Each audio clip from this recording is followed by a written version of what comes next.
could make it today. We're going to go ahead and get started, so we'll have plenty of time for this wash demo that we're all looking forward to. So that's great. Did you all get the November newsletter? Yes. The new one. Yes. Did anybody not get the newsletter? Okay.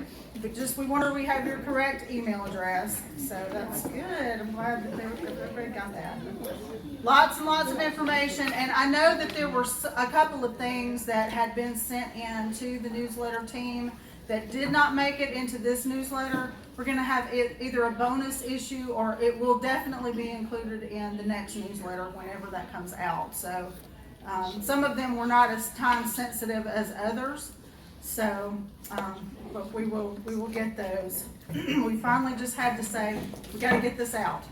So, sorry about anybody that didn't get that in. And on the email that you got, it should have, you should have seen there where you have 2 email addresses to send your news.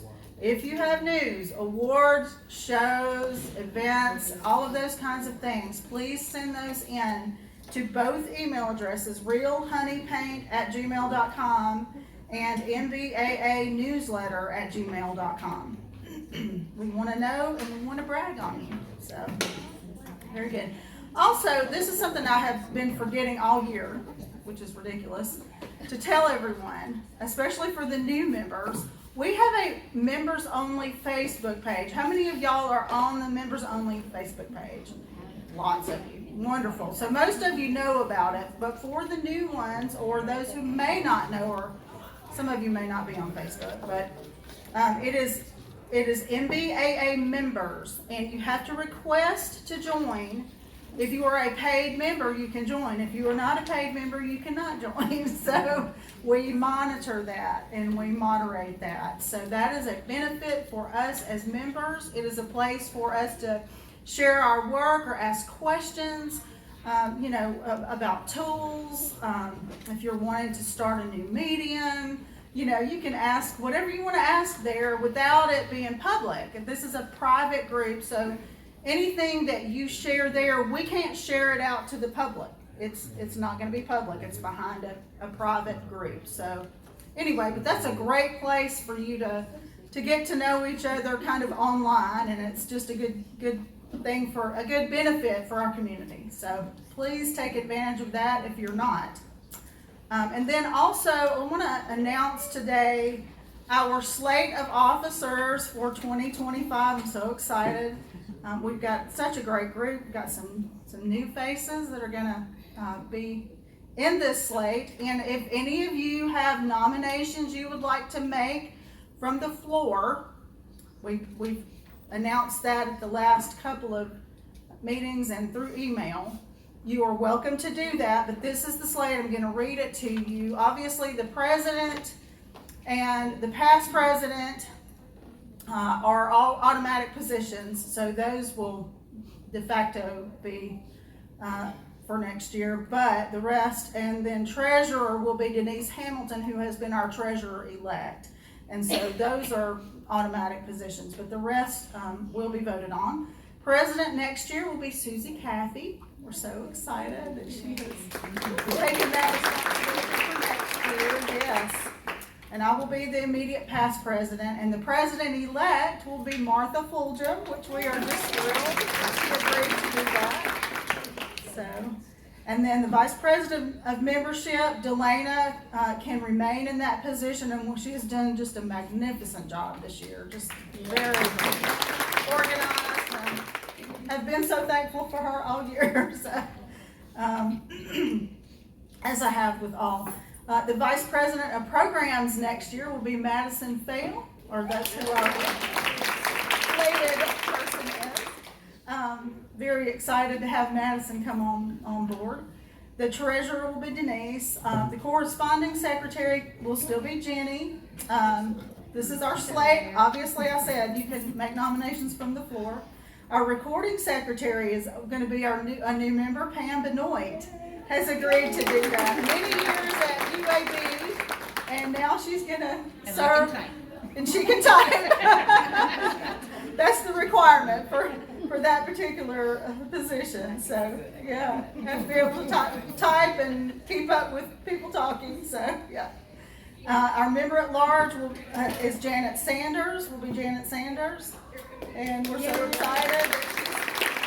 We're going to do that. Janet has the most vast knowledge of the club of anybody I know, and that position is for that. That is for someone who knows the club history, who can advise us, especially with bylaws and things like that, or just things that we need to know that happened in the past. So. Very, very good. And then our treasurer-elect for next year is Ann Proctor. We're very excited to have her. Is Ann here? Hey! Yeah, so just super excited for Ann to come on the board next year. So, yeah. So we will be sending out, that has to be announced, and we announced it formally in email. And then we have to wait 14 days for people to give nominations. So if you want to do that, get that done, because the survey for the slate will go out, for the voting will go out next week. So, any questions? Anybody have any comments? When are dues due? Okay, so Number 5 pay. yes, we start sort of collecting dues in January. From January 1st to January 31st, you should renew. The renewal rate will go up at the beginning on February 1st. So there's a $10 late fee after February 1st. So, and we will be paying that through the website this year. It will be a new website. It's happening really, really soon. Hopefully before the 1st of December. That's my goal. We've had to change how we're collecting payments, and this is in the weeds, but we've been doing PayPal. You all know, everybody's familiar with PayPal. It will be Stripe in January that's the payment gateway that the website will be using, and I've had to set that up. So it's just been, this website thing has been a process, and I'm almost to the place.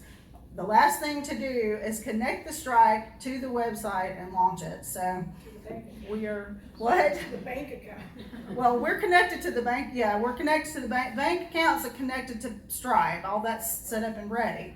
I could let you pay with Stripe through my phone right now, but I have to code for that to connect to the website. So anyway, it's just a process.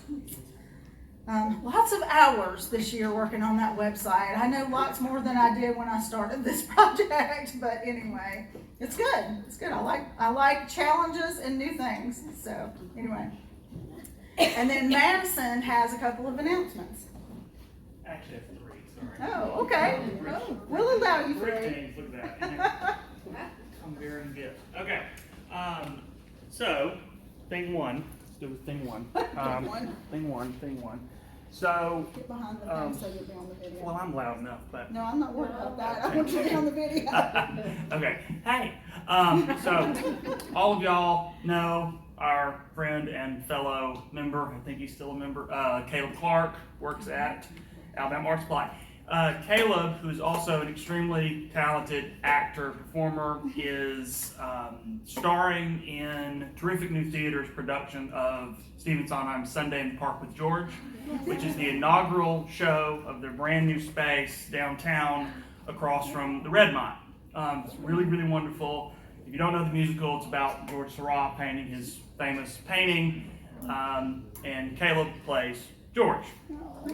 And the background of the show is the famous painting, yet without the people in it, painted by yours truly. So, tickets are on sale. Opening night is already sold out, so please get your tickets. It's going to be really wonderful. Even if you're not a big musical person, it's a great art show. So, that's one thing, and I'll put those over there.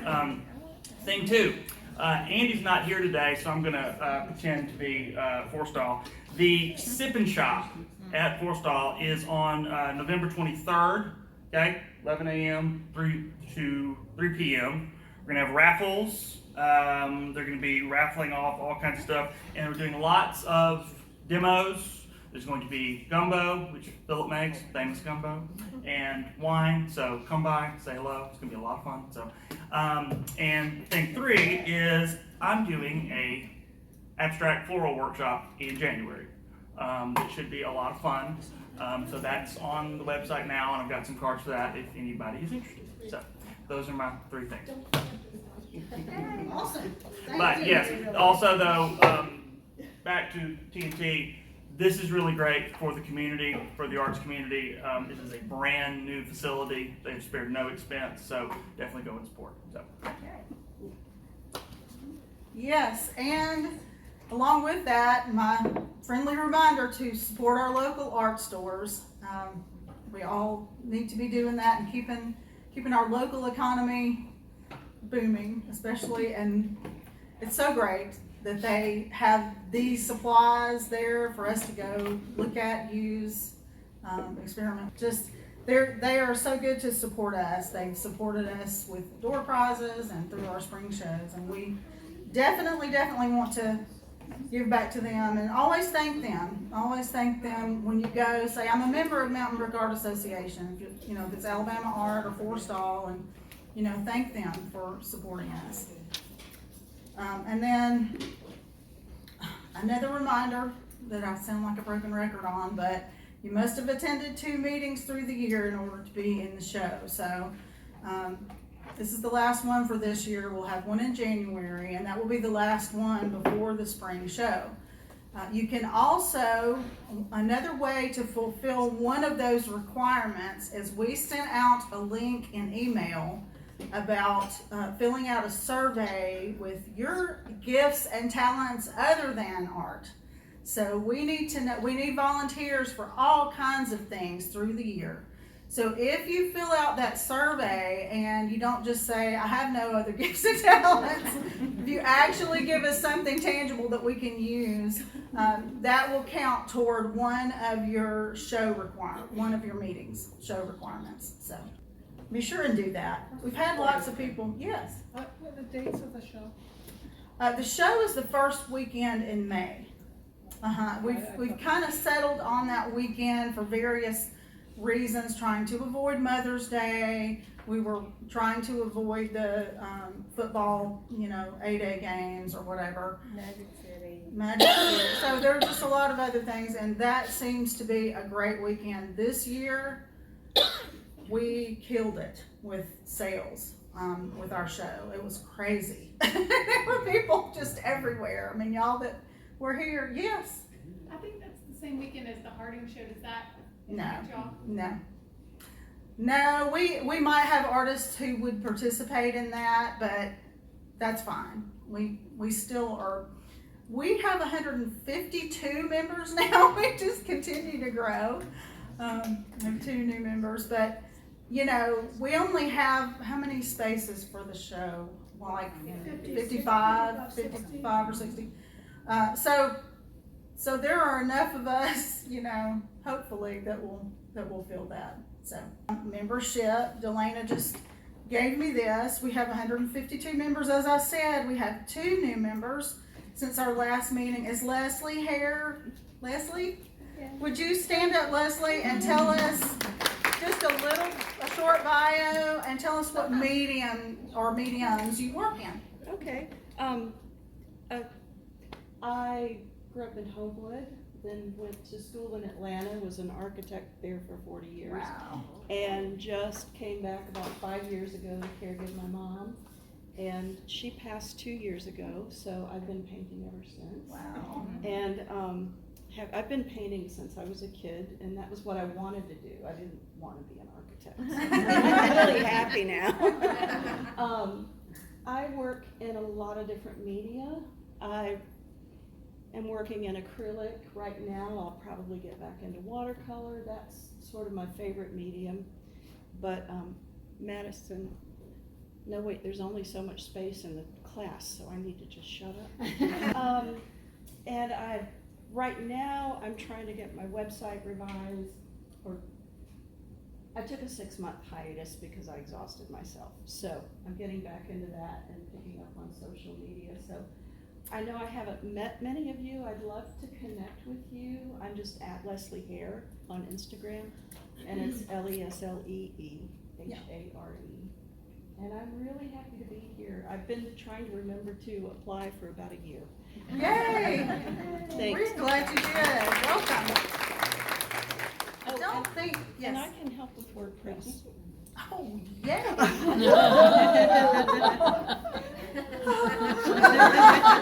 I have 4 I will be sites. talking to you. Yeah. Wonderful. Oh, that's exciting. Okay. Okay. Is Nancy Payton here? I don't think she is. I don't think I've seen her. Okay. Nancy did our demo at our meeting last month, and we're excited that she wanted to join after doing our demo for us. So.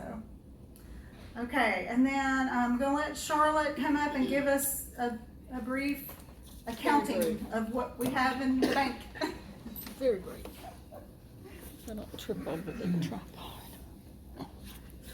Oh, goodness, yeah. Okay, very brief. Our bank account now is $15,554.51.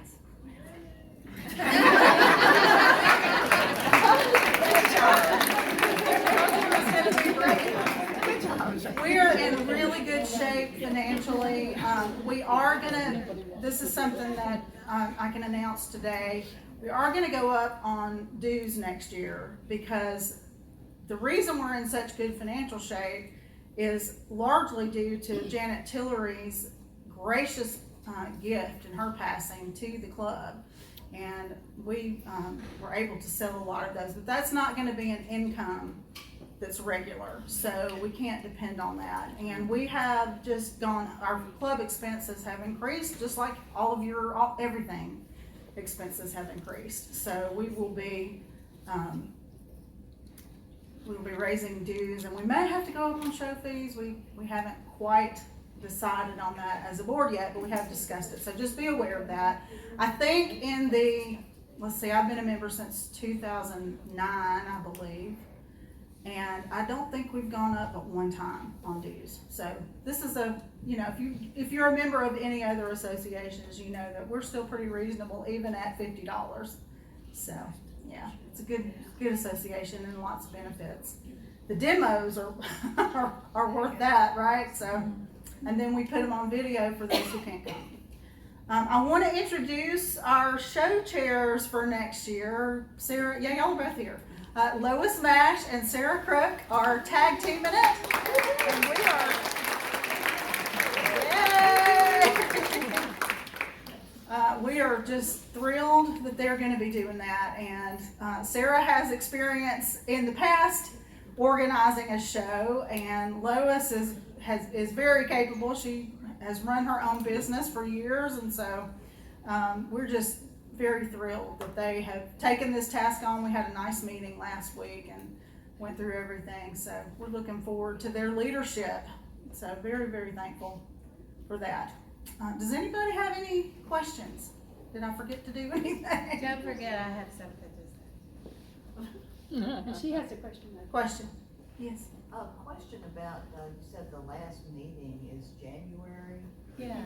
The last meeting for your show requirements. So does that run calendar year? It's or- February to January. How it runs is application time. Okay, So our application will come out at the 1st of February for the show. So you will have had to have completed those requirements by that application okay. time. I So was really worried thank you we for didn't have asking any that, more. because that probably does seem odd. And that's the reason.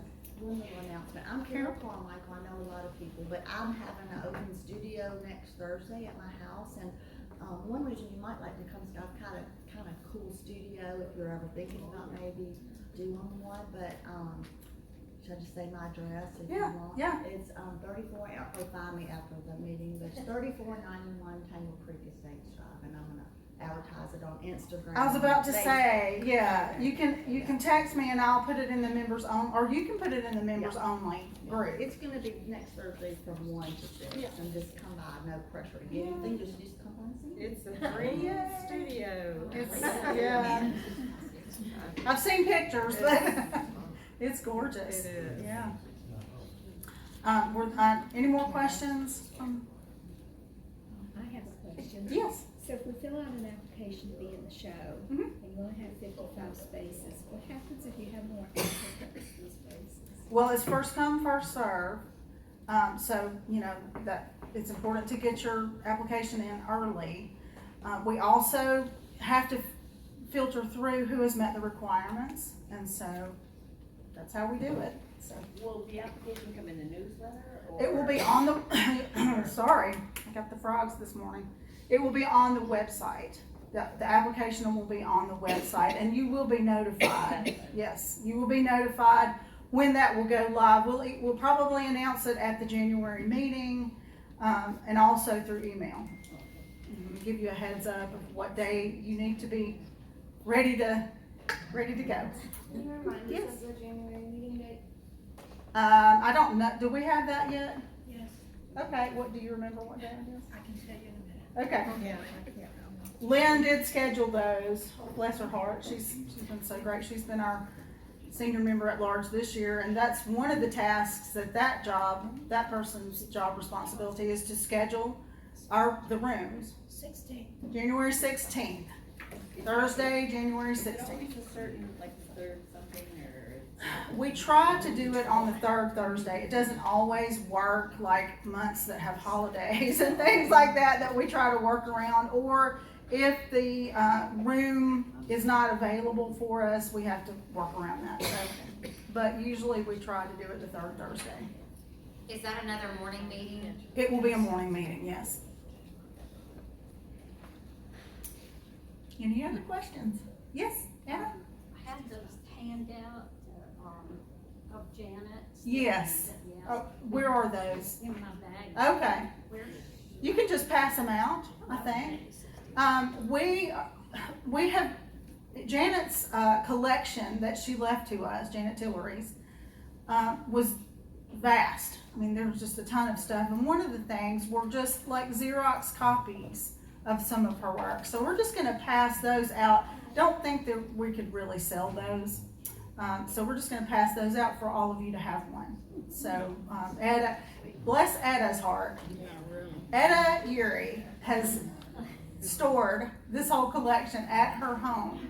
And we are systematically kind of trying to, sell things. And these three on the wall over here are for sale. If any of you are interested, please get with Etta or get with us or Etta about purchasing one of those. Those are gonna just increase in value now, right? So anyway, but there are probably 30 framed pieces that we have, and then I think Etta said there are about 15 more that are unframed, original paintings. Then we have a ton of prints and other things. So we'll have those at our show again this year, like we did last year, but we're gonna try to offer for sale a few at each of our meetings too. So we're just trying to think of ways that we can get those in front of people. That just benefits the club. It's, so anyway, and it benefits the buyer, whoever gets one. Think we're good. Does anybody else have a question? Okay, Susie. Susie has. One little thing, one little announcement. Don't go away, because you gotta introduce Martha. As president-elect, I have been watching Christy very closely this year, and I can't tell y'all what a great job she has done. She's knowledgeable, she's organized, she's easy to work with, and so calm, and just a wonderful presence. And we're so thankful for her, especially what she has done with our website. And I'm so excited for that to come about, because I can't do it, but she can. So we're thankful for her, and I just wanted to present a little gift from the club to Christy and thank her for her service.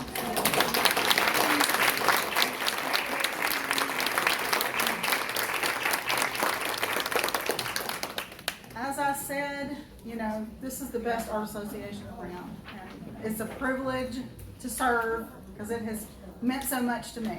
So Anyway, I'm gonna introduce Martha, I guess. Are you gonna introduce yourself? She's been our vice president of programs for 3 years now. Is it 3? Or is it- Off and on, several different. Okay. So Martha is a very accomplished painter in all different mediums, really. She's done watercolor, I know. She does oil and obviously gouache today. So she has just been, she has traveled around with the plein air painters, am I right? Just to all sorts of places. And if you ever follow her on Facebook and Instagram, you can see her beautiful paintings popping up all the time. So we are just so proud of her and thankful that she's going to do this gouache demo for us.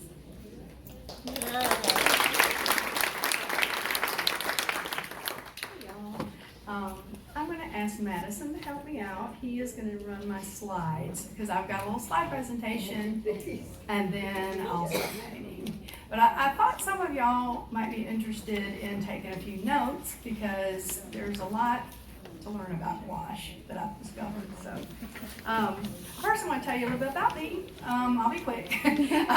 Like everyone else probably here, I've always loved to paint and draw, and I've done watercolors forever. And then went to oils when I started doing plein air because I realized I could do it outside, and with all the odors and everything that used to bother me, they didn't. So I started doing oils and did that for a little while, but then I kind of missed my watercolors. So I went back to that, and I was at Plein Air South a couple of years ago, which is a big event of plein air artists in Apalachicola, Florida.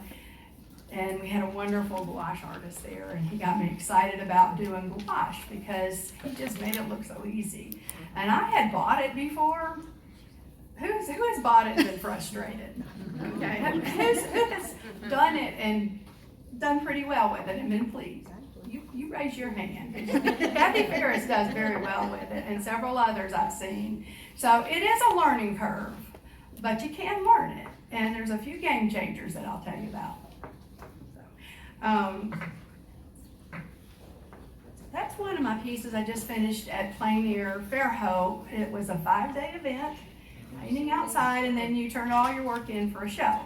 And Dee did it with me, Kathy Ferris did it with me, and we had a good time. It wears you out, but it was a lot of fun. And, but that was a gouache that I did of a lady's home. Everybody else has painted that house, I've discovered. But she bought it from me, and I was pleased with that. So anyway, so gouache is pronounced like squash. Get all kind of pronunciations with that. It's basically an opaque watercolor. And the difference in gouache and watercolor is that there is more pigment to gouache and less of the Transparency. what am I trying to think of? Binder. Yeah, the binder, gum arabic, I'm sorry. And there's less of the gum arabic and more pigment in gouache. And sometimes there's a little chalk in gouache. So it's a different consistency, but you can use it like watercolor. And we'll talk about that in a minute, a little bit. Some people don't like it for that, but I've enjoyed trying it. It is, let's see, it's been used for a long, long time, many, many centuries, and I don't know if you remember the old book embellishments that you've probably seen from way back. They were done with a gouache type paint. It's just an opaque paint. So do you have to put it behind glass, or can it be like an oil painting without glass? Okay, we're going to talk about that Okay, because sorry. I do varnish mine or put wax on them, and I'll tell you a little bit about that in just a minute. Some people prefer to do it behind glass, and some would say it's more archival, do it that way, but there have been many artists who have switched over to varnishing their paintings, their gouache and watercolor, and then just popping it in a frame. And particularly plein air, because you're out there, you don't want to have to carry a bunch of glass and mats, and you're out in your car, you've got a frame from your car, so you want something ready to go. So I'll show you these. I do these little boards. These have toned paper on them, which is fun to paint gouache on. But they're little masonite boards, and they are mounted, and there's a process for that. And if y'all want to write this down, because a lot of people have asked me, how do you do that? It's Brienne Brown, Brine, and Brown is Browne. And look up her YouTube, Brienne, Brown, Browne. And she is a watercolor artist who she does a plein air circuit. She goes all over the country painting. And was competing against all of these oil painters, and her watercolors just didn't stand out with mats and plasma. So that's why she switched to this, and she explains all that, and she explains how to mount them on board, how to varnish them. She goes through the whole thing. Just look up her YouTube videos. Awesome.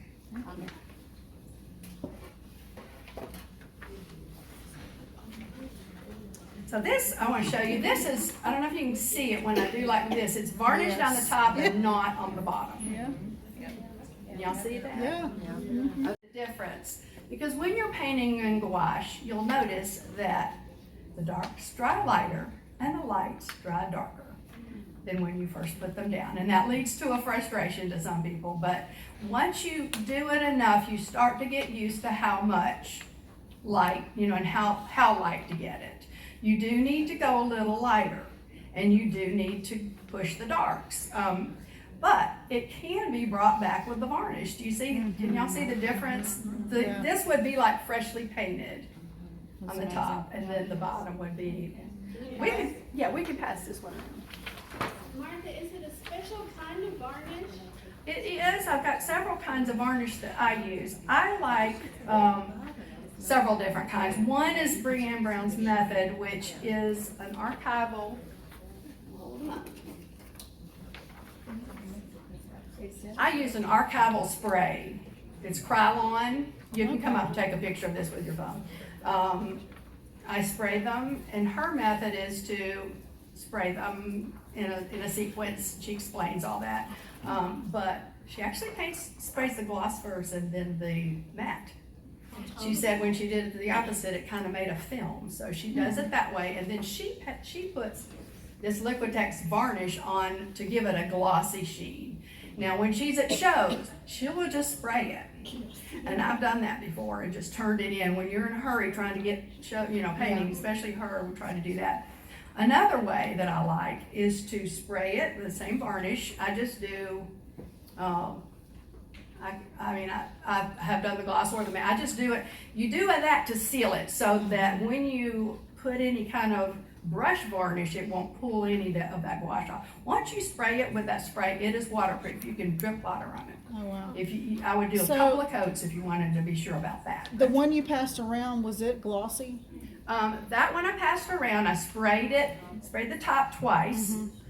I did once with the matte, once with the gloss and once with the matte, and then I did this brush on Liquitex. So that's okay. what that is. Okay, so it's shiny. Is there one that leaves it the soft matte looking? Okay. That's what I'm going to talk about next. That's okay. Sorry. It helps me remember. I'm so curious. No, you're helping me remember what I'm supposed to say. And it is. What's that? Unlike when you work with oil and you varnish that, you can remove that. But I'm assuming because this gouache is on paper that varnish is pretty much has to be permanent, right? Yeah. Pretty much there. Yeah. Okay. It's not something you could, we just pull up the gouache and try to do anything but go back to the original. I'm trying to see if I have one wax. This one might be, I was actually gonna wax one just to show you, but this one may have it. Just hold up to light. It should have. It's just a slight sheen. But if you like the matte look, use this Dorland wax. It's called Dorland Dorland wax, and it's like cold wax. It's like the Gamelin cold wax, which can also be used. I found it was a little bit tackier for longer, So I like this. I got this at Michael's. I didn't know they had it. It's just a wax, and you take it and you generously, first you spray it to seal it. Then you generously take a little rag and just, you take a paper towel, just wipe it on. And it's already sealed, so that's not gonna pull up anything. So that's just a protective layer. It's a protective layer. That spray is a protective layer. And is that matte? This will protect it even more. This will dry very matte. It's got a slight sheen to it. If I have time, I'll do one real quick because they're real quick to do. And you put it on generously, and then you can immediately take just an old washcloth is what I use, and just buff it like you're waxing a car. It's just like waxing a car. And once you do that, it gives it that little bit of sheen, and you can drip water on that, and it won't hurt. Now, Kathleen Denis just took her workshop, and she also sprays the backside because she likes for it to be totally sealed from weather, from elements. So she does that. Okay. This is my little plate. This is my little plein air palette. It's so fun. This comes off, and it's these little clips that I got from IKEA. So that actually didn't come with it. I added that's color pixel thing, and it gives me some extra mixing. Is that magnetized? It's a The clips? Are they magnetized? they're magnetized. That's IKEA. Gosh. I think you can get them on Amazon. Brilliant. This is a cup easel, if y'all are interested. This is what I use for my gouache outdoors. And I do a cup, C-U-P. It's a company in Canada.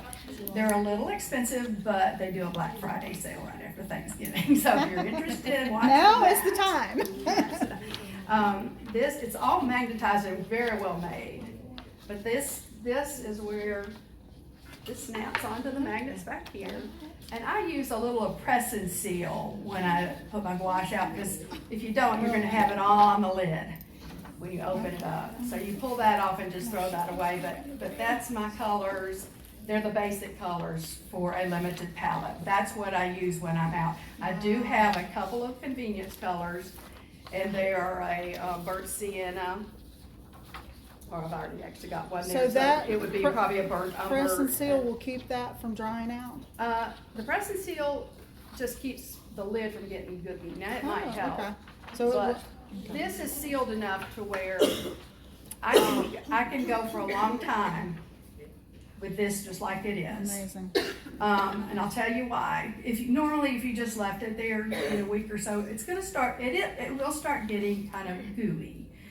And that's where people get frustrated, because sometimes gouache will dry as hard as a rock. And I have had that happen.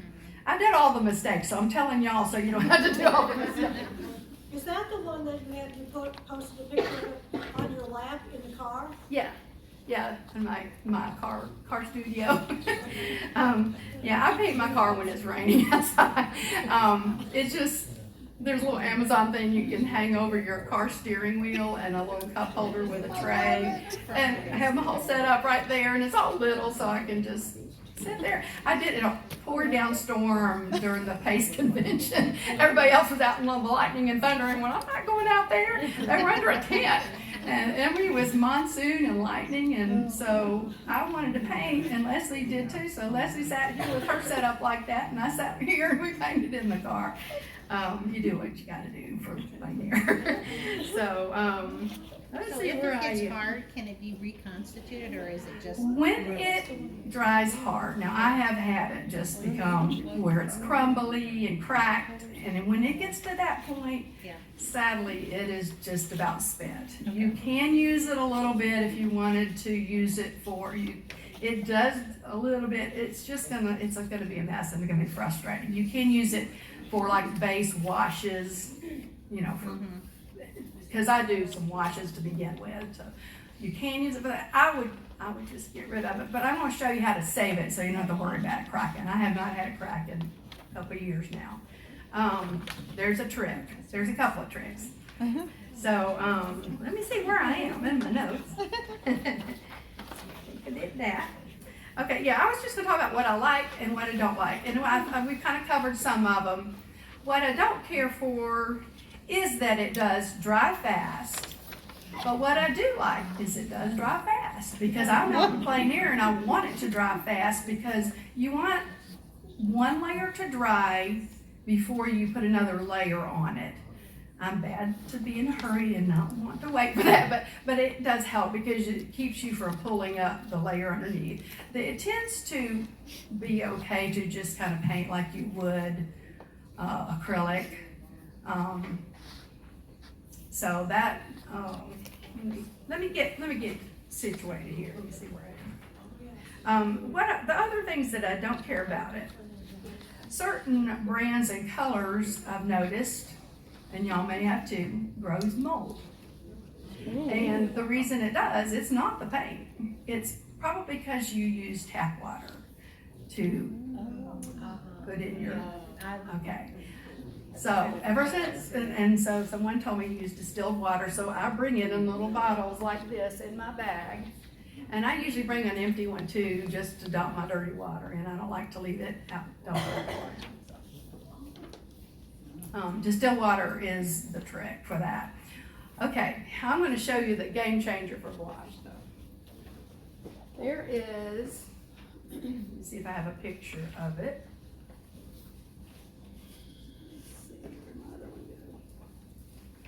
Oh, here it is. Okay, this right here, it's a little bottle, kind of an odd shaped bottle, and it's watercolor blending medium. You'll want to write this down if you want to do gouache, because this is a game changer. This is what got me excited about gouache. Because when I was painting gouache, I would paint, and I would get my paint, fresh paint, go, eh. And it wouldn't go anywhere, and I couldn't make it move, and especially outside, the elements really do a number on gouache. If you put a few drops of this in your paints before you get started, I usually put them in right before I'm going out, and put a few drops. Get a little dropper from Amazon, get this bottle and put it in this, and take it with you. Put a few drops into each color, and take a little too thicker stick and mix it up before you go, and it'll kind of give it a creamier consistency. You want it to be like cream or yogurt. You want it to be able to flow. It can, it can dry quickly, so I have to drop this in fairly often, and I use it a good bit, and I'll even keep a little cup of it in my easel. I've got a little cup, and I just put some in that, and I'll dip my brush in there if I need to help something flow if it's just not. Okay. Does anybody have any questions so far? What was that called? Yeah. Brandon. Okay, the gouache mediums that I like. First of all, that's a good question. I have a couple of don't do's on that one. You can try it, but there's one called Hemi Gouache, and it's on Amazon and other places, and you'll see YouTube videos.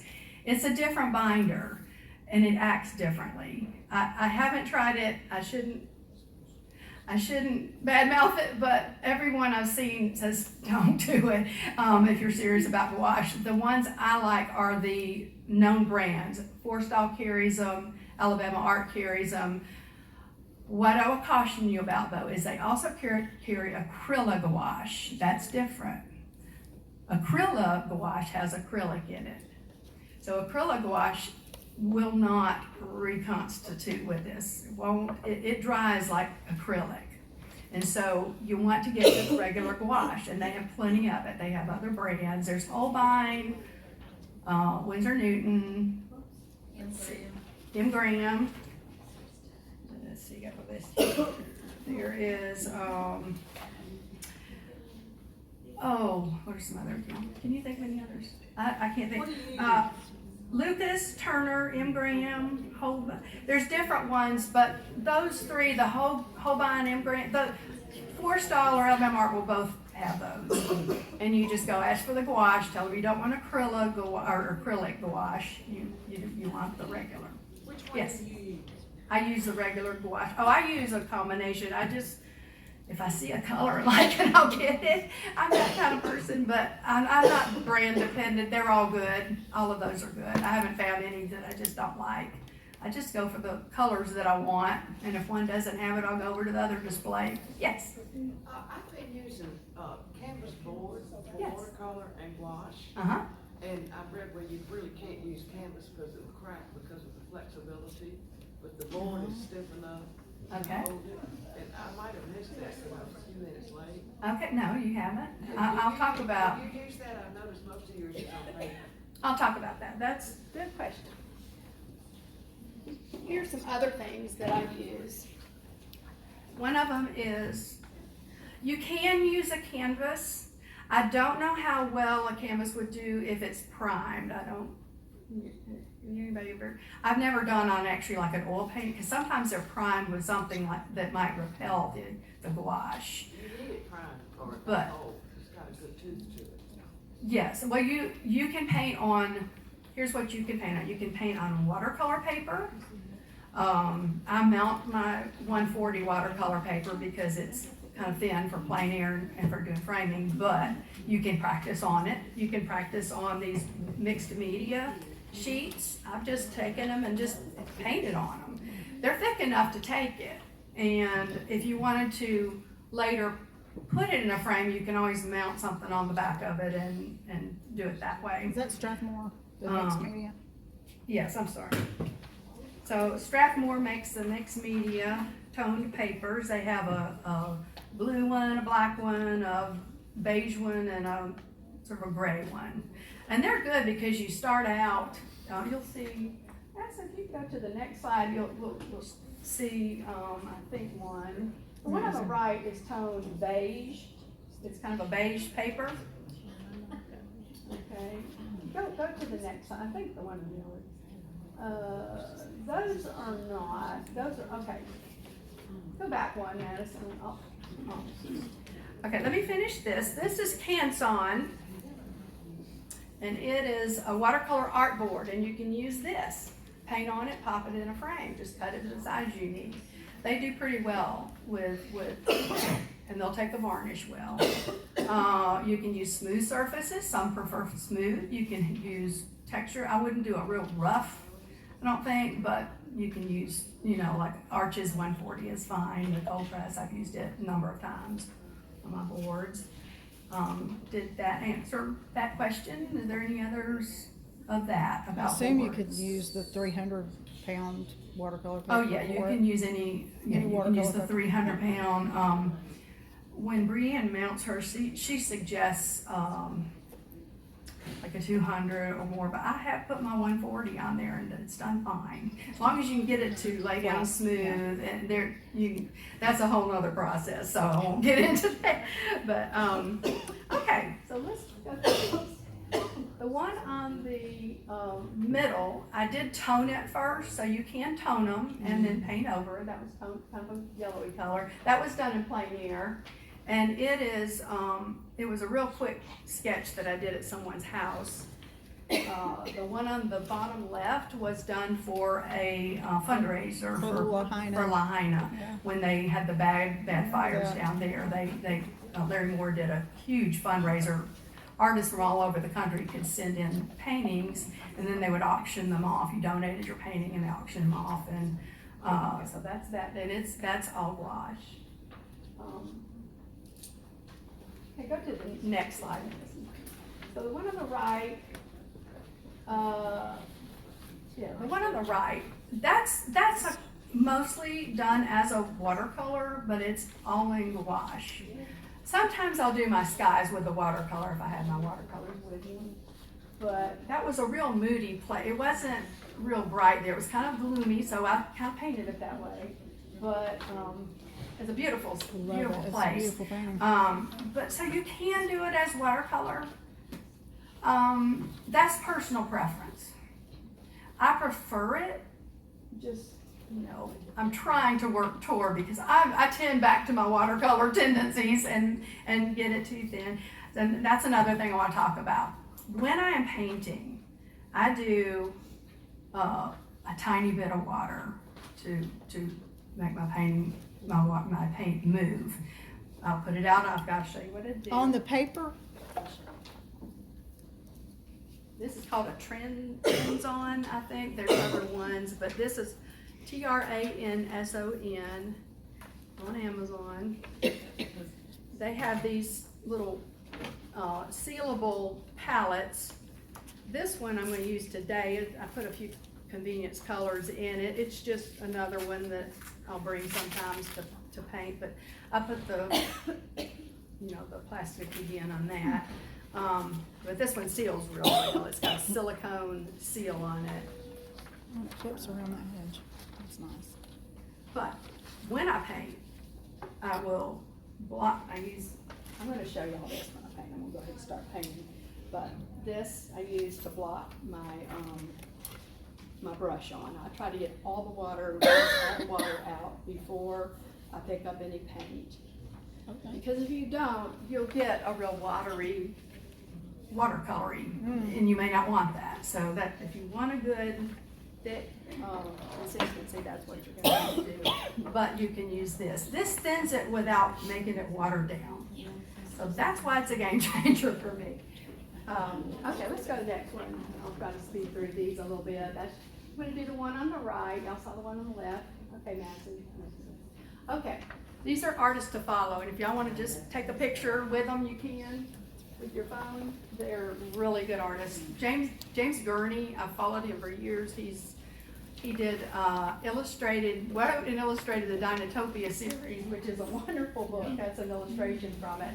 Fantasy. It's like the dinosaurs live with the people, and it's a kid's, but anybody can enjoy it.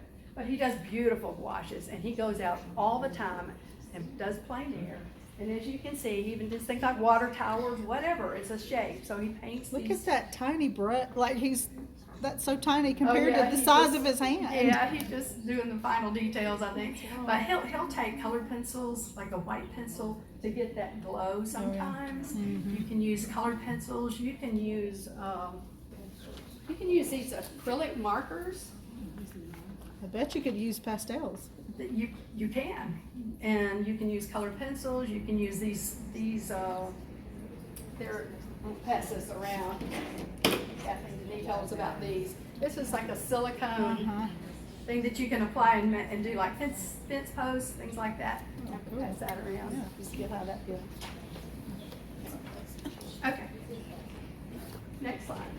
Okay, Lena Revo, she also does a lot of YouTube tutorials. Those two, if you want to learn a lot about gouache, just click on them one after another. I binge watch them sometimes. So you can see her little setup down here on the bottom right. It's similar to the one I've got. That's got more sections in it. Okay, next. This is Kathleen Denny. I just took her workshop down in Fairhope. She's from Florida. But look at hers, how she uses the markers. You can see the markers in there. She scrapes. See the palm tree, how she did it? That little thing she took and she does the swash of the palm branch and then takes that paint and just does between with that thing we're passing around. She uses all kinds of little gadgets and things to give hers texture. Okay, next one. Okay, this is another one of hers, and you can see what she does before and what the final looks like. She just playing. Just playing. I did one. I played with one. I don't know if it was in here or not. But here it is. It's almost like psychedelic. It's got painted. It's got markers all over. I just went to town on that one. Okay.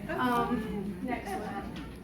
Janelle Sanders, I just took from her on an online workshop, and she's real good if you ever get a chance to take from her. Next. Mike Hernandez, or I can't even say it, squash. He's on Instagram. Go and look that. Just take a picture of it. Look up squash, and that's what he goes by. And he is fabulous. You can see. Incredible. Okay, next. Gary Cullum, I just like his almost like everyday paintings of everyday items. They're just, they're shaped. So he just takes and, pickle jar. And this on the left is gouache, and that is same one in watercolor. So he did it just to compare side by side the difference. Okay, next one. Okay, this is Tiffany Mang. The boards, the little boards on the left are 2 inches. And she's done hundreds of them. And she does them and she sells them. And here, those are some of them on the bottom right. You see how, and she is concentrating. I mean, she's not trying to do finished painting so much. They look like it. I mean, she probably spends a lot more time on the little thing than I would. But she does do beautiful work. And she does, you can see, it almost looks like oil on the upper right. And I love the texture on the one on the left. So she does a variety, but that's how she learned. She does all those little ones, and she's sold every one of them. So, next. So Natalia Andreeva was at Plein Air Fairhope, and I've always been told work small in gouache, which probably would be advisable, especially starting out, because it's a learning curve. And I don't mean to scare you or anything. Try it. It is fun. I hope you enjoy it like I do, and it's just. But I'm going to attempt to do it big. I've never done this before. So y'all bear with me. I'm gonna set up just for a second. Still got about an hour, so I'm gonna try to get one mostly done. I don't know if I'll finish, but we get it pretty far along. Does anybody have any questions about the supplies or anything like that? Martha, when you look at a scene, are you already deciding, I'm gonna do this in gouache with a watercolor technique, or I'm gonna do gouache in more of a Right. An oil technique. painting? Right. Sometimes I do. I obviously I love them for nocturne paintings because it's such a game changer. I mean, you can just go boop, boop, boop, and you're done. You put a few little lights and you're done. I was struggling with my little watercolors trying to do a nocturne. You can. But I do. I don't know what it is. I sometimes go for the watercolor look. I don't know why I do. Mood, I guess, or whatever I have with me. Sometimes a pen. But I've been trying to carry both of them with me just in case I do want to do a watercolor. I don't know if I can answer that because it's more not like the technique of using gouache. How you've said you've done gouache with watercolor Yes. technique. Yes. Gouache. That's what that one I showed you, the pond, Yeah. was like. Now, if I was going to do that, I probably would have just done that in a watercolor had I known I was going to do it more watercolor. I was hoping to do, more solid, but I kind of liked it when I got started on it, so that's what I stayed with it. Somebody bought it, so I was glad. I want to add to that. All right, I'm going to get started painting because y'all didn't come here and yammer all day.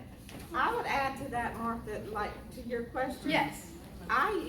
When I started doing gouache, I got into it because you just can't get that solid, vivid color. Right. And like I was painting bugs for people, and some of these beetles, they're just bright and intense. Yeah. And you can get that with gouache. Right. You just can't get the same vivid color with watercolor. Yeah. So to me, I use it when I want it to be really vivid. Yeah, that's a good point. I'm painting this little guy. Yes, we should. It's a begonia that was on my porch that's about to jump out of the pot. It's gotten so big, it's about to come out and get pansies in it instead or something. That's what I'm going to paint. This is my cheat sheet, y'all. Is that a photograph or a painting? It's the painting. So you're painting from a painting? I'm painting from this. Yeah, I've got my photograph too. She's painting bigger from I'm going to try to paint bigger. So How big? this is 12 by 12. Whoa! I should have brought that bright peach and that. Yeah. You can mix it, but that convenience color like this. And there's an aqua that I have here that I'm going to use on this painting. I've been sketching some in acrylic in my sketchbook and then sketching I've been putting gouache on the top of the acrylic. Oh, okay. And painting. Yeah, you can. And it's doing okay. It's doing okay. It's really, I like the effect of it because, you know, then you do get those solid areas in there that's just a different kind of I know you texture. can prime it in acrylic, so that makes sense. Yeah. So that's what I do, like a rough, and then for like details and different stuff, I'll come in and start doing it with gouache. What is the biggest difference between gouache and acrylic? I mean, how is it really? Acrylic has an acrylic binder in it. Right, it's Someone else might can explain. It's the binder. It's plastic and it dries plastic and it will not. It will not reactivate. It's waterproof. Once it dries, you cannot do anything. Those who do acrylic know. And so the good thing about gouache is you can, I have gone in, sometimes my paint will get really gooky and I'll drop some more of that blending medium. Now you don't want to go over, like Kathleen Denise does like a quarter of the blending medium to her paint when she first starts out. And it gets it good and creamy. I just don't know how much, if that's breaking down some of that binder. Manon recommended gum arabic in it, and I tried that, but it's a little bit sticky. It's like working with maple syrup, kind of. Yeah, and I mean it worked. It did the same thing, and it's probably more suitable. But yeah. Hey Martha, there's another artist on YouTube that I have looked at, and she does gouache. Her name is Sarah Burns. Sarah Burns, yeah. she's Thank from you for Scotland. mentioning her. Yeah, I she like is very her. good. She does a lot of YouTube tutorials. Yeah, she does. Any of those, y'all just follow them.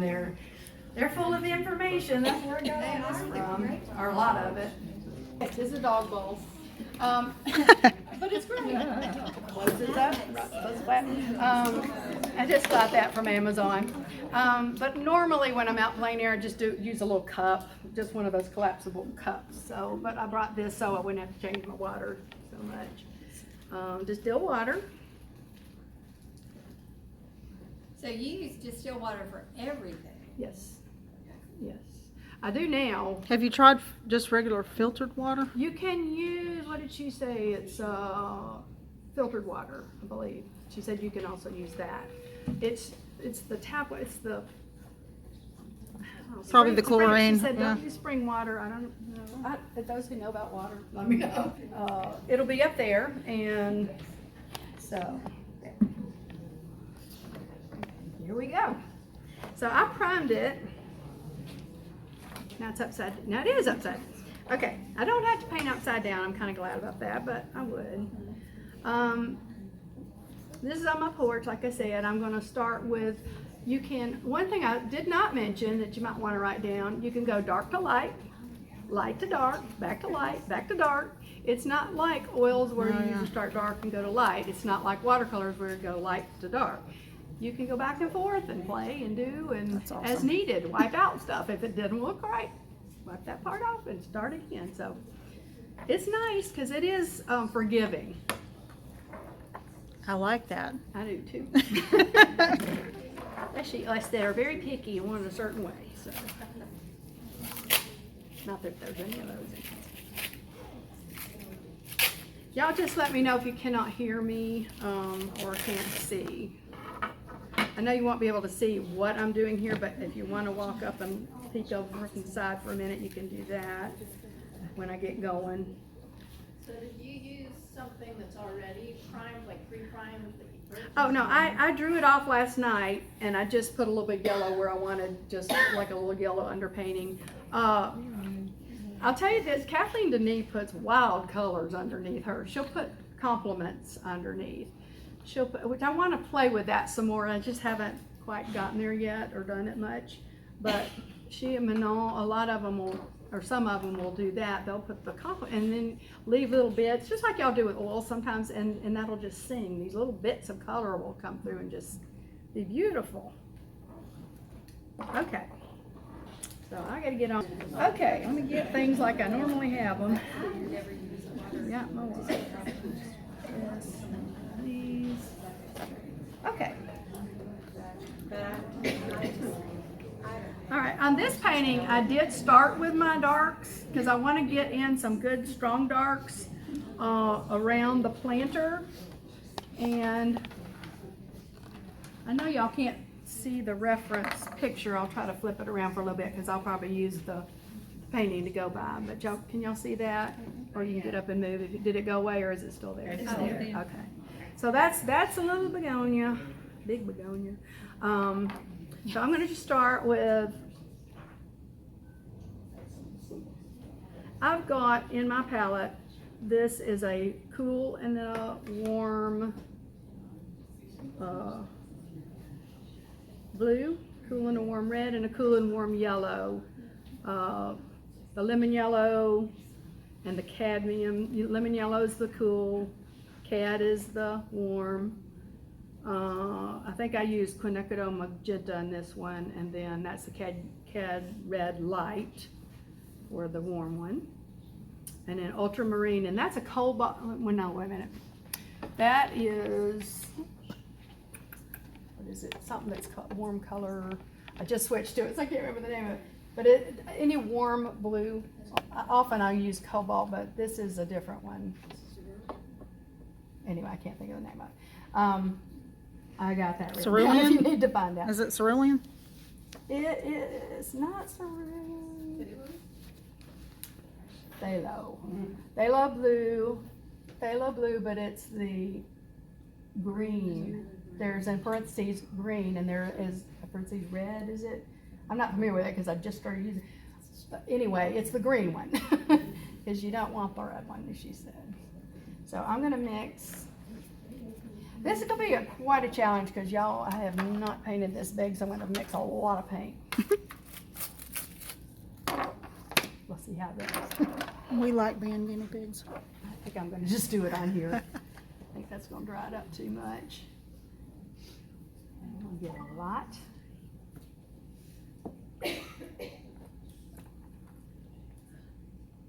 So some gouache is painted like a paint by number, where you're just laying colors aside each other. Some gouache is painted where edges are blended a little, and you can do that by getting most of the water out of your brush and just running a streak of damp, just take the damp brush and run it between those two to soften your edges. For those who want to do that. I'm going to do a little bit. I'm using some convenience colors just for the convenience of doing this. Normally, You're out of we can't see anything on the screen. I'm sorry. Okay. Okay, I'm just mixing right now, so I haven't started yet. This is gonna take a minute. I'm sorry.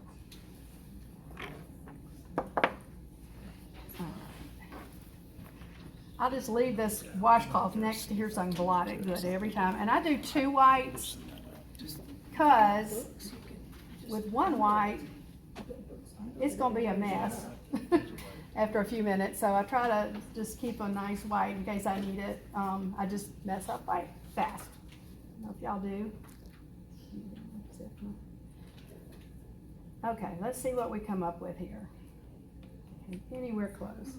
Remember that your dark, go a little bit darker. Your dark, you see it at all? There we go. Can you see it? I'm sorry. No, you're good. Okay, your dark. There may be a little glare too, so it's going to be misleading a little bit. Your dark is going to be, this is probably going to be more my medium dark than it is my dark. Is it in enough where you can see what I'm doing? Yeah. Ooh, it's gonna run out of paint fast. Put a little bit of this medium over in the corner so I can tap my brush in it. I don't really like to go into my water. If I can help it, I'll just tap it into the medium, and you'll see it. See how that did immediately? It just reconstitutes it. Okay, I'm going to go in here. I'm going to go ahead and do my shadows here. Can you see? Mm-hmm. Okay. Yeah, we're good. I know there's a little glare. No, it's not. It's good, actually. But it dries flat. It's just very close, so when you Yeah. start to go to different parts of the paper, I'll move it. Okay.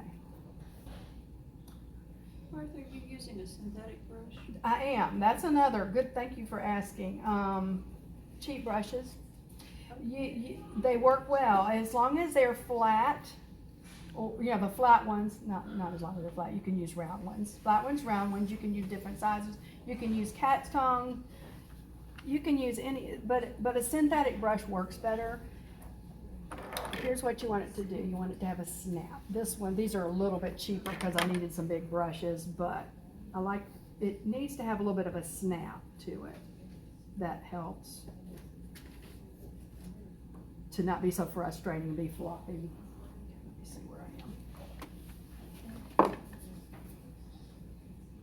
This may look a little different with my sample. That's okay. Okay, now I've got sort of a medium purple in there that'll dry flatter in a minute, where you can see it.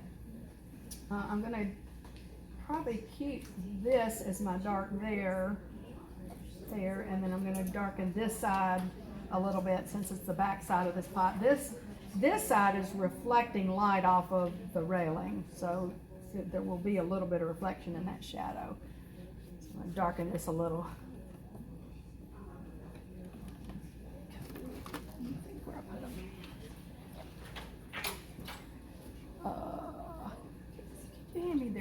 There's a clear plastic bag with some things in it, and there should be some paints in there, and a Ziploc.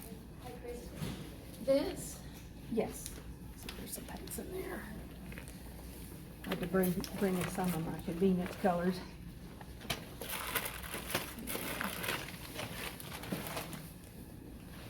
Y'all can afterwards take a picture of these. They're the colors I go back and forth to different brands, but these are the colors I'm using.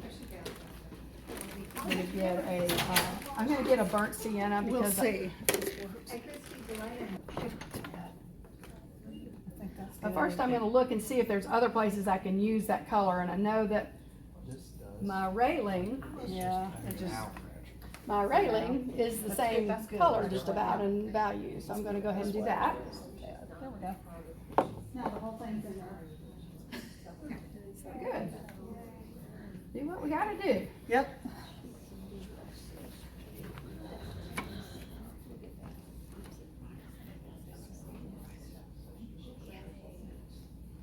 It's gonna be loosey-goosey, y'all. It's just.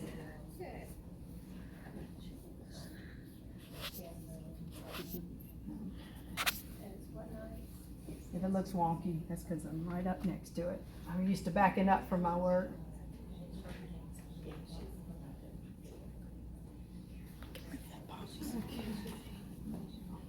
Do you paint flat like that rather than?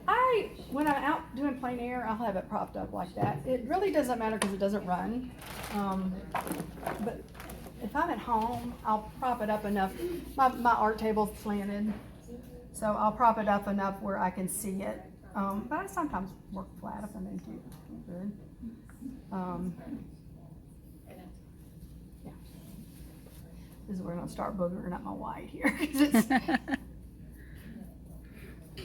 I noticed you have two of those.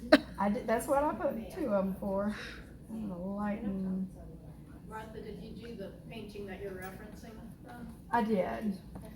I wanted to be sure I could paint it.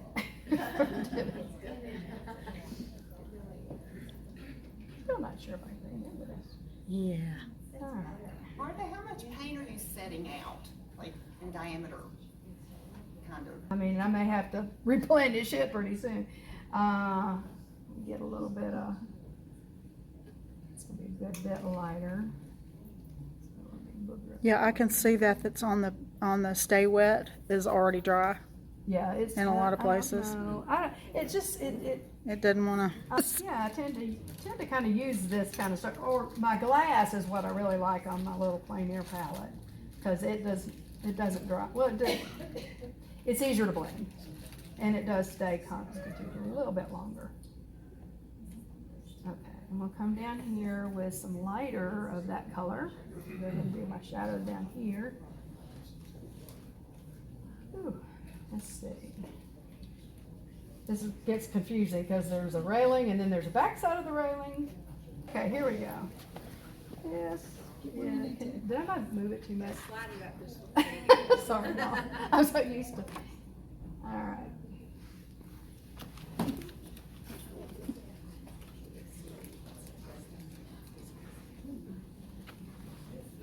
And I'm putting the back sides shadows of these railings, or whatever they're called, spindles. What are they called? The porch. Okay. And now I'm going to do the shadows of that.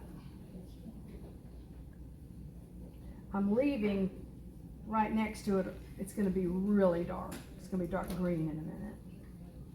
So what I'm doing now, this is the shadows that are hitting the plants and the tree leaves or whatever that are hitting off in the distance, hitting this railing. Lighten that up just a little bit.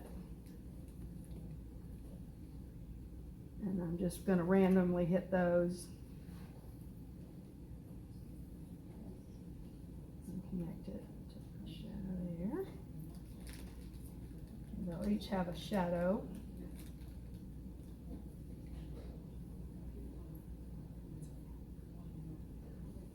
This will make sense in just a sec.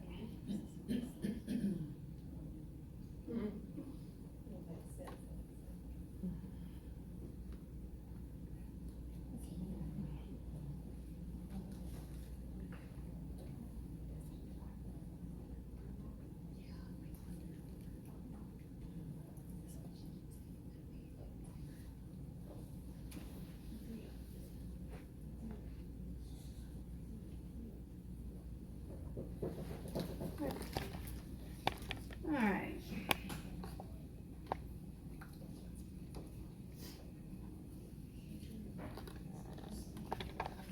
What else is that color? I'm gonna go ahead and pop a little of that dark down in my plant. Kind of carry over that color here and there. This, you can see it, is the photograph still up? You can see all the different colors that were in this begonia. It's just like the sun's hitting it here, so now it's this bright, yellowy, and then the light will hit some of them and the leaves are bluish, so it was just neat. Now it's all different colors. Okay.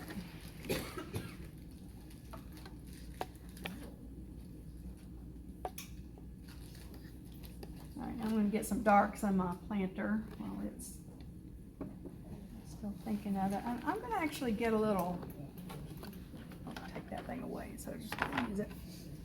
I'm going to get a little purple color going here. This color right here, this color right here, can y'all see that? Yeah. We can. That Looks is a black. Deep purple. Well. It looks black. I tried to take a picture of it and it looked black. I'm gonna dip just a little tiny bit in that. I'll show you in a minute. You'll see it on the painting, but it's just a deep purple, and I'll tell you the name when I think of it. It's not dioxazine, is it? It's dioxazine. Never remember that. Dioxazine. Dioxazine purple. Thank you. I learned that one from Ron Lewis. So that one had a little too much water on it. I'm gonna put a little more of the dark.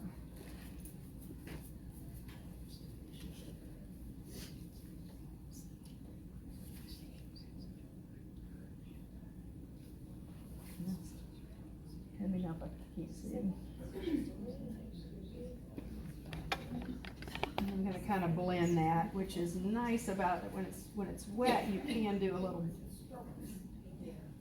gradating, whatever, blending. I haven't learned to do just the flat, lay down the color thing, and I think that's a style. And I think there's nothing wrong with this style either, but hard to say. We are not colorblind. Who's not colorblind? All right.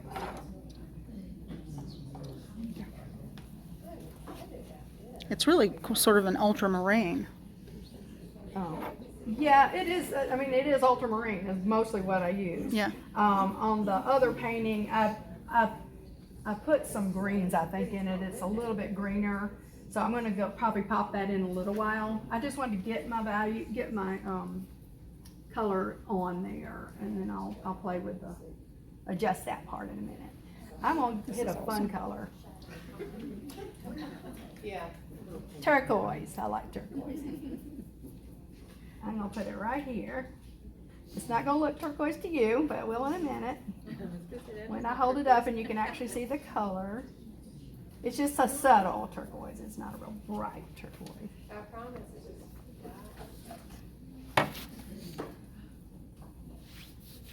Yeah, the planter is sort of a dark green, so I'm gonna, I fudged a little, which is fine, but I'm gonna. You get to make it whatever color you That's want. right. It's your painting. That's Nobody's right. sitting here looking at it. Y'all do what you want. We're not worried about that part. You can change up. If I don't want that tree there, I can take it out.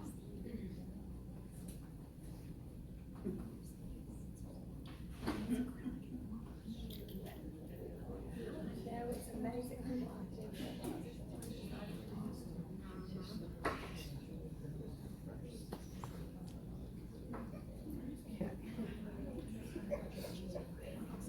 The shadow underneath that planter box on the sunny side. I'll pop that in just a second.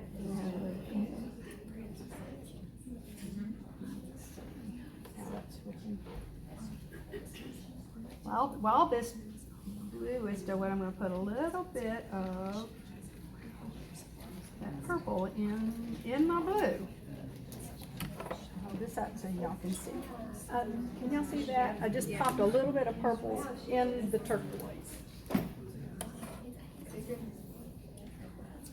It'll all make sense in a few minutes. While I've got this color, I'm going to go ahead and do my the railing that comes down right here. We're gonna do door prizes. Okay. Yeah, I need to get on with it. All ears, we're gonna do door prizes. Door prize, everybody sign up. Sign your name. Candy Mayer.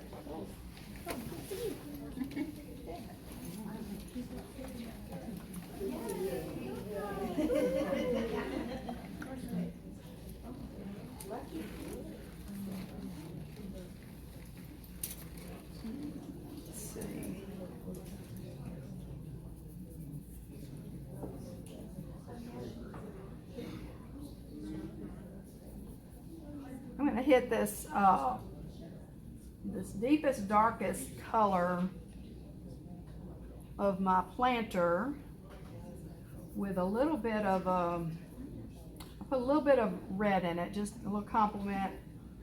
In with my blue, I put a little yellow, red, and the blue. I'm gonna kind of write it down just a little bit, but I'm trying to darken it. So I'll probably go a little bit more purple on it, and then a little more blue. Sarah Heck. I want to get a good dark, kind of a yellowish, I don't know what color it is.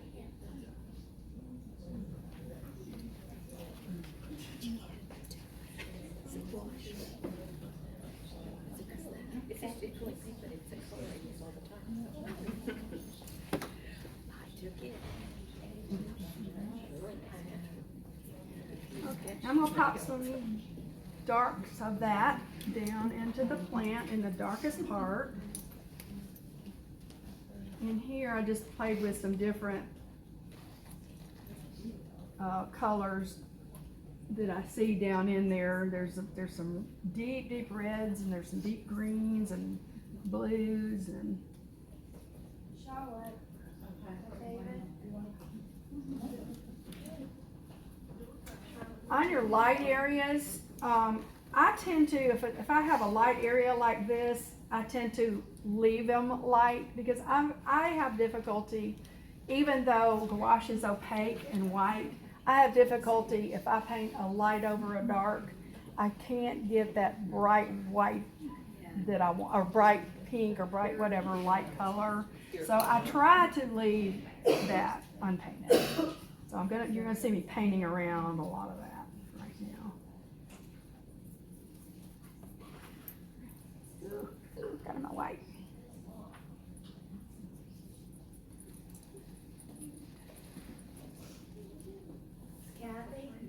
Kathy Ferris.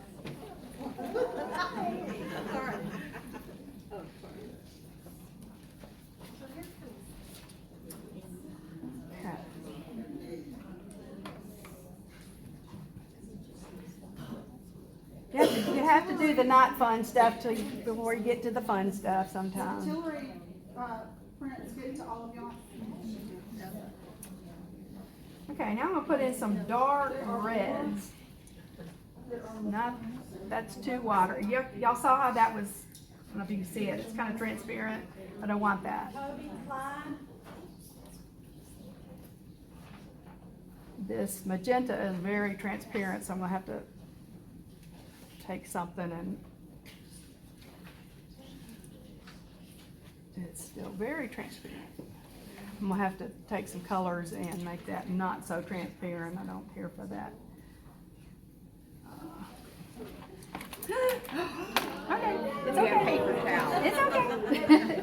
It's not gonna hurt a thing. It's fine. Any paper towels? Sure.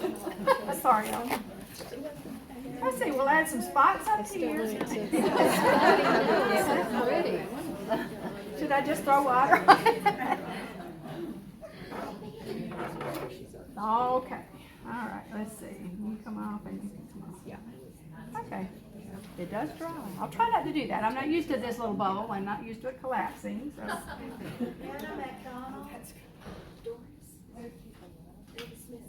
All right, let's get into some fun color.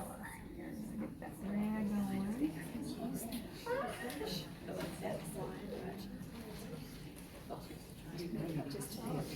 Is Anna here? Anna McDonald?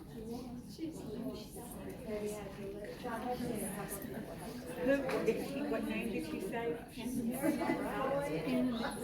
You're in? Ann? Louder. Marianne. Oh, Mary This is kind of building up layers. I don't have any questions, holler. Hey Martha, when you're Yeah. painting plein air, do you use a flat brush and do you use the same brush? When I'm painting plein air, I try to use a flat brush, and sometimes I'll go with a round, but depends on what I'm doing. But something like this, where I'm trying to get a lot on, flat brush. Laura Howland? Did y'all see how that kind of went dry like that? So that's a good effect sometimes. I don't want it on this, but it is a good effect. Especially this is on the aqua board. It has a bit of a texture and too, so it kind of grabs the paint, which I like. So this dries a lot faster than acrylic. It dries almost instantly. I'm going to get a little bit of kind of neutral colors going to make the bright colors sing.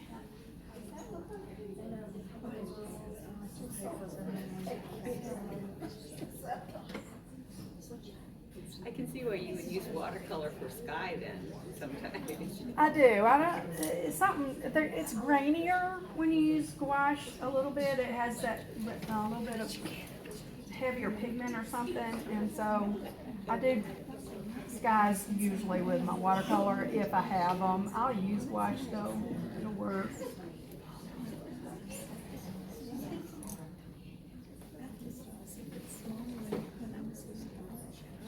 Y'all need to come up and look at her pictures too. Oh, This yeah. is her sketchbook. That is amazing. This is so cool. If you want to. We went to the plein air convention. Charlotte and I and a couple of others. It's a national plein air convention. It's huge and fabulous, and they have all these artists doing demos. But we are able to go out and paint in Cherokee and Asheville area. We got to paint it Biltmore, Amazing. and we got to paint it, this, what was that? A Kona Lefty, a Kona Lefty. A Colonel Lefty. Yeah, Dee went. On the net, is it on the Nantahala? And I don't know what river. Yeah. But it's a little village, and they dressed up in their native costume and modeled for us. Oh. So that's what you see in the notebook, and read the little notes about it. It's fun to write. It's fun to do these, and then just in a little sketchbook, and then write down what it is. It just brings back memories when you go back. And gouache is a great medium for doing in a Yes. sketchbook. You don't have to worry about it bleeding over to Yes, the you other just close it pages, up. or dries real quick. Okay, I know y'all not here just to watch me paint these colors, so I'm gonna do bright, fun colors now. Get into the good stuff. I'll be too dark. This is off in the distance, so I wanted my darks to be a little bit lighter. And they're gonna be different from what I did my other painting, but that's okay.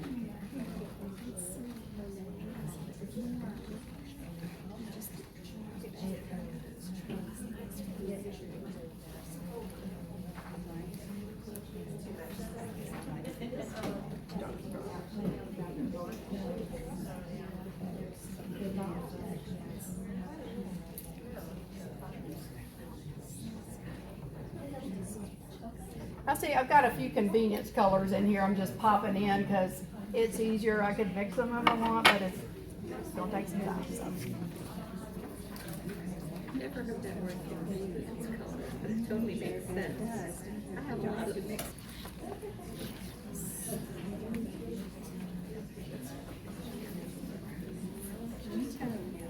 Y'all have any questions about the process?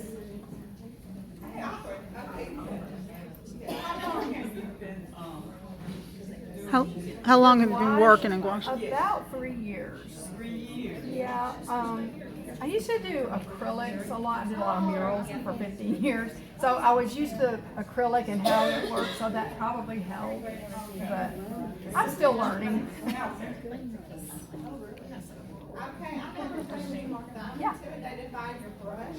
Oh, me too.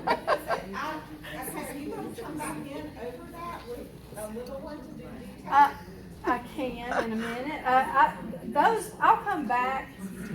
Let me try to get a section done so y'all can see.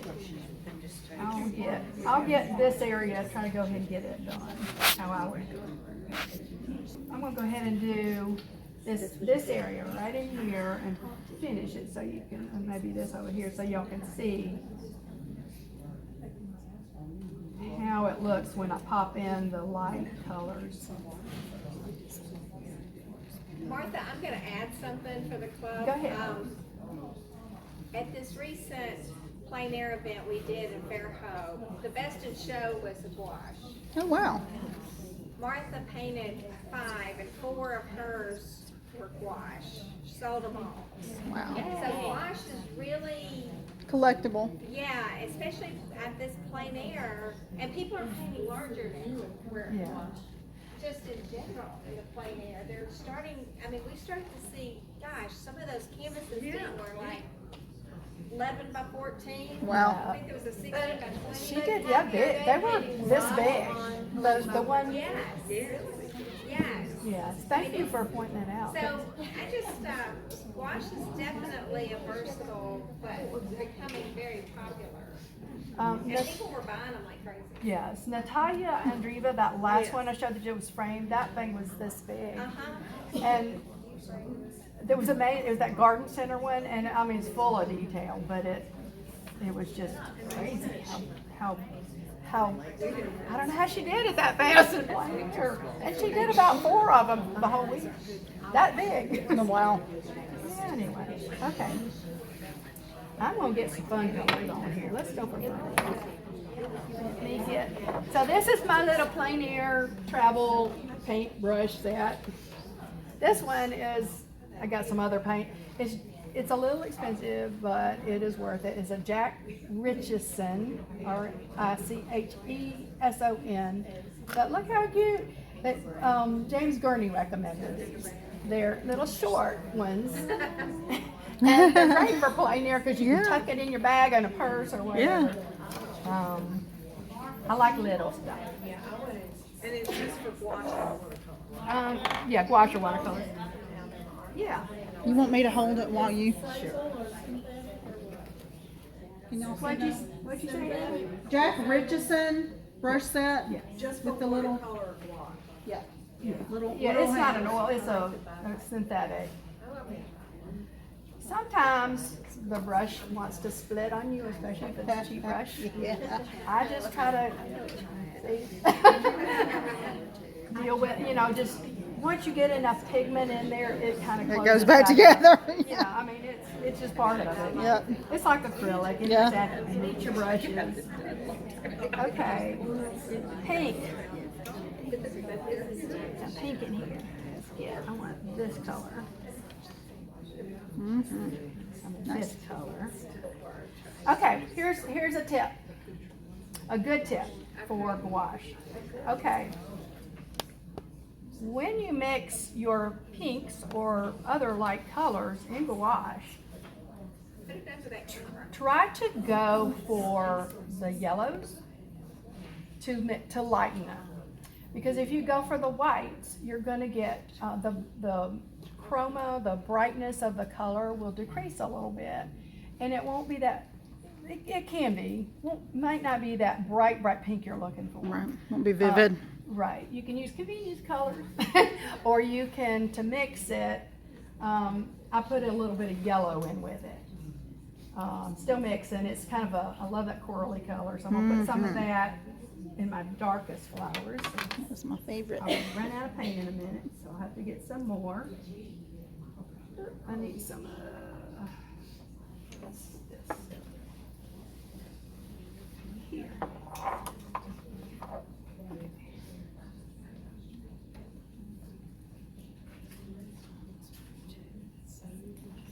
In my dark pink flowers.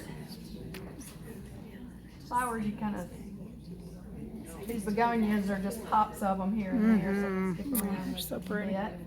I put a little yellow under. It may or may not show through. It depends on if I've covered up or not. But you can have that color showing through, and it gives a. I probably should have put a little more of that yellow, darker color, but it'll help. And you see, I'm not really worried too much about the shapes just yet of what this is. I'm going to go ahead and get my darks here and here. Get these. And then the shadow side a little bit.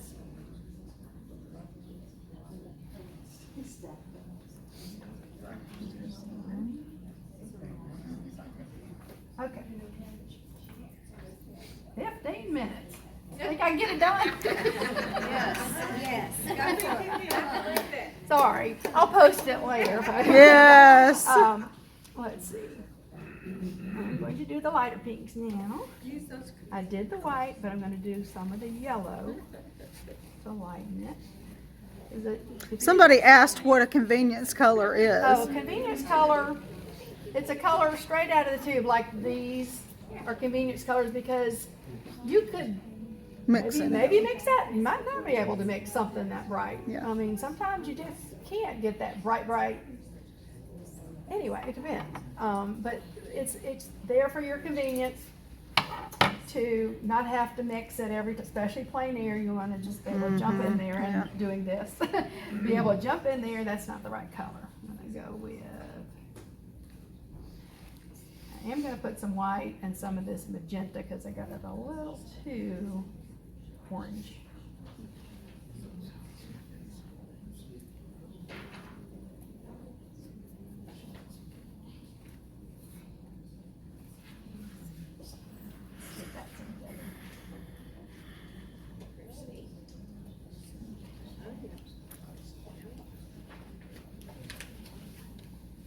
I'm going to pop even another brighter pink on top of that in a minute.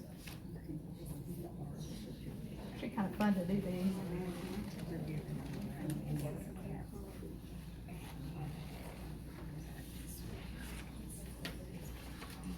I love on some gouache just little spots of color here and there.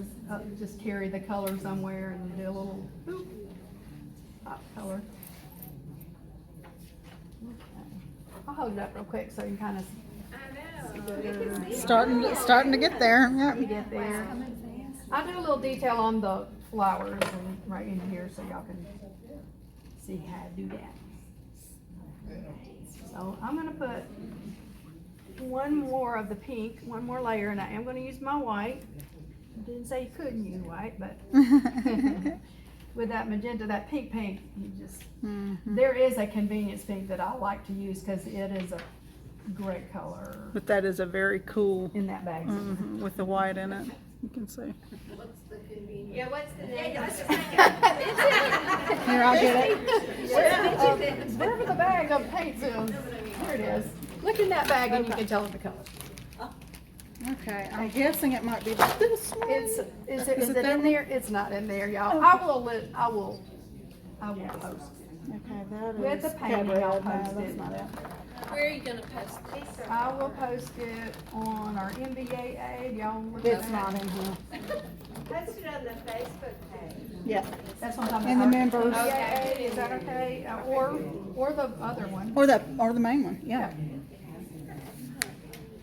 Okay, I just put little more highlights. I love this little, I didn't finish my dark area there, but I love that little area where this little, right in there where that dark is against that light. I kind of like that area as my focal point, I think. Are you still just on your second brush? Yeah. I'll show you. Great though, I mean, I think that's. I try to keep them big. That Just keeps because it I can loose. start going, Yeah. start noodling it and getting picky and, so. No, I love Guilty.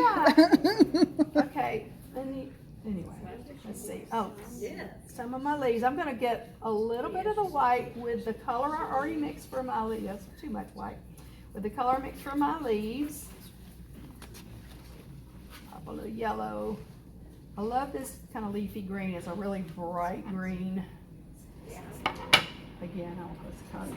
And I'm going to use that on the edges where the sun's really hitting. Like right here. And again, these may dry darker, so you got to know that. I may have to go over it again with another lighter, but that's something you start to learn how light it dries or how dark it dries. The lights always dry darker, the darks always dry lighter. Does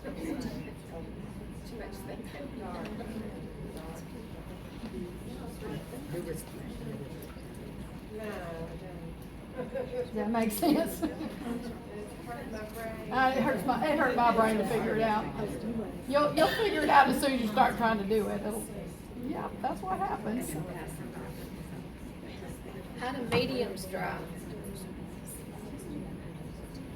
I mean, there's a cutoff between darks and lights. Oh, the in between.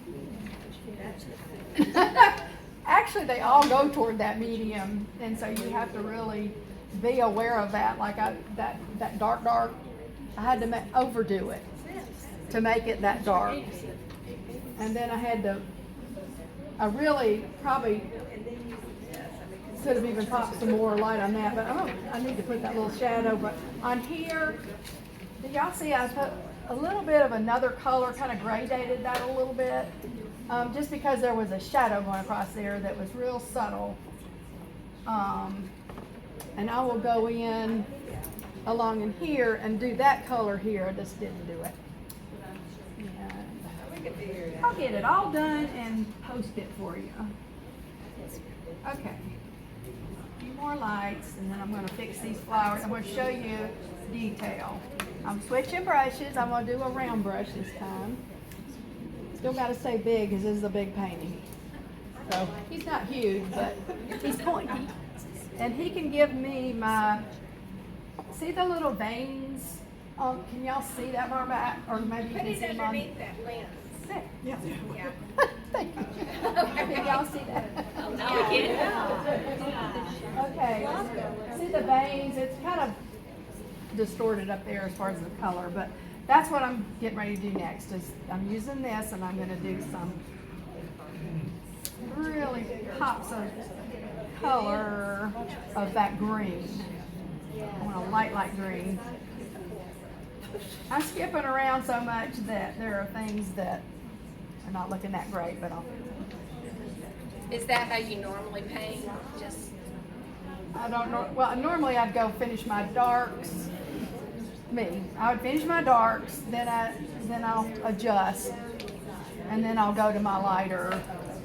And you usually get all that in first, and then I'll go in and pop the fun stuff. That's the part that, can't wait to do. You just have to do some of this other stuff until you get to the fun stuff. So these are little stems. Can y'all see those? They're little stems that hang down on begonias. A few of those.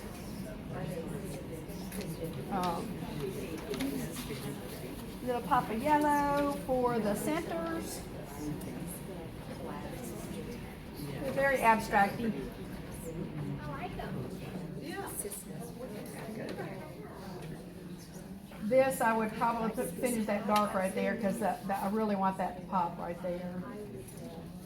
So, you can even use a lime green for these centers. Just something make it read as that little thing. Close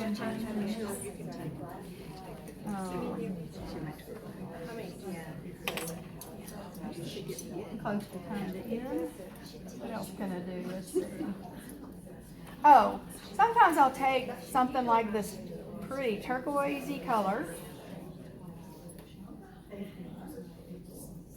And when I get all said and done, I'll sometimes pop it like a vein here or there, or just here and there, not go overboard, but just hit it. Because that light, if y'all can see on the begonia picture, see how the light hits some of those leaves and they're almost blue, and then other places they're green with the light coming through them. And so I like that little turquoise pop. Plus it carries some of your colors through. It's a secret weapon, turquoise. Yeah, turquoise is a secret weapon. I signed my name with it. Okay, you want to buy it now, right? Because it's got turquoise name on it. So I would play with this obviously a whole lot more. But let me pop this dark in behind this and you'll see why I wanted this to be the focal. Quite finished back there. But this, and there was also, you can see it on here, I don't know if you can tell with the varnish. Right in here there was like a little reflection off of whatever was back here, so it kind of made it that purple color. So on my painting I would go back and fix that some more because right now it's just not what I want.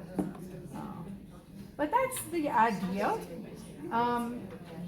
Again, I could go on and on, but it is 5:12. Thank you. So. Be sure to post when you finish it, and we'll be looking for that on Facebook and Instagram. It might not be this week, but Let me make one quick announcement before I'm gonna let you finish. But Madison was telling me that how many of y'all remember him talking about the Loyola show in Mobile? Yeah. Okay, so they're hoping that can kind of be Alabama's answer to the Harding show. They're very carefully curating that, but also the applications are open for this coming year, and it will be in August. So if you are interested in participating, Madison said the sales were very good, and it's not just like decorators looking for things, it's people collecting. So Loyola in Mobile next August.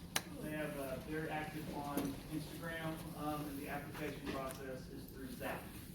So, but it went a lot better than people thought it would. And it's indoors. It's indoors. They're doing everything. Everyone has the same size booth. Yeah. All the same size booths, if you can't hear that. They provide the panels. We had about 1,400 people opening night. So it's something to consider. It's a weekend, but it's in August. But the applications will probably fill up, I would bet. Applications are definitely probably gonna. So if you're interested, get on it. And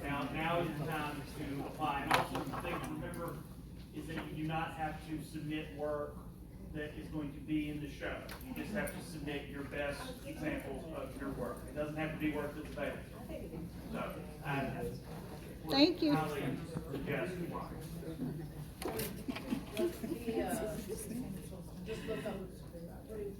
Loyola Art Show? Okay.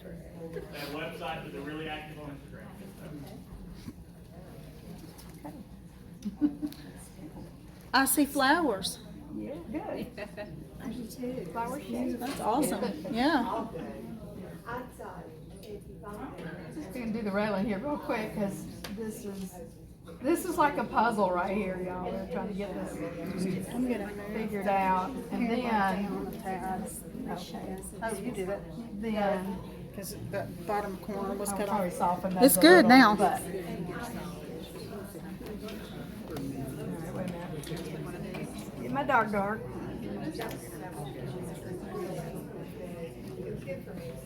Anybody have any other questions or need to know anything more about gouache? Thank you, Martha. This has just been wonderful.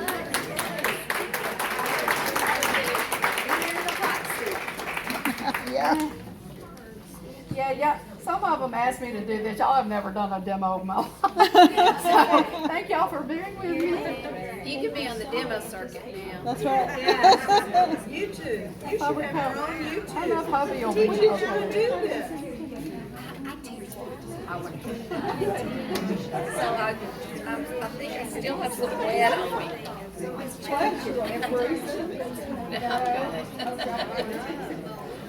Did you say